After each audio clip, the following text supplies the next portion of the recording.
Yo, mambo vipi watu wangu, kama kawa kama dawa manzi, hapa ni Tom P au see you, I'm back again to my YouTube channel, ikiwa ninasema ni asante wale wote ambao wana support kazi yangu, na ninamshukuru Mungu pia kwa kunilinda na kuniongoza siku zote za maisha yangu. Ninaona Mungu akinipigania au see you. Kama kawa kama dawa manzi, niko hapa kuwapea neno moja tu la tumaini, nikikwambia Yesu yuko kwa ajili ya maisha yenu. Yesu anawapenda sana na ako kwa ajili ya maisha yako. Kwa hivyo wewe hapo ulipo usisumbuke,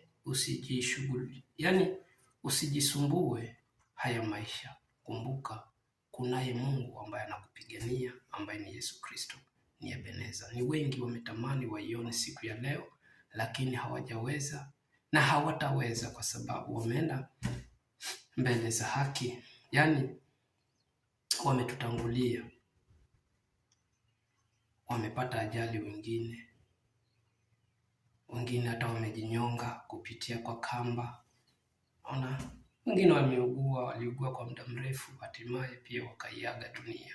Kwa hivyo wewe ambaye uko uhai siku ya leo, wewe ambaye umesimama siku ya leo na kumwinua Yesu, kumbuka Yesu anakupenda, ndio maana amekupatia uhai na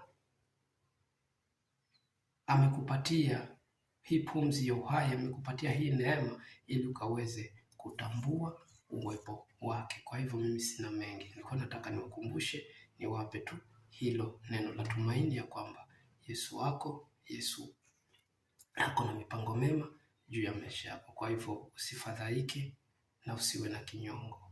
Usiumie moyo kwa mambo ya dunia. Kumbuka Yesu atakupigania, au sio? Kama kawa kama dawa, Tom P hapa na niko ndani ya Tom P, au sio?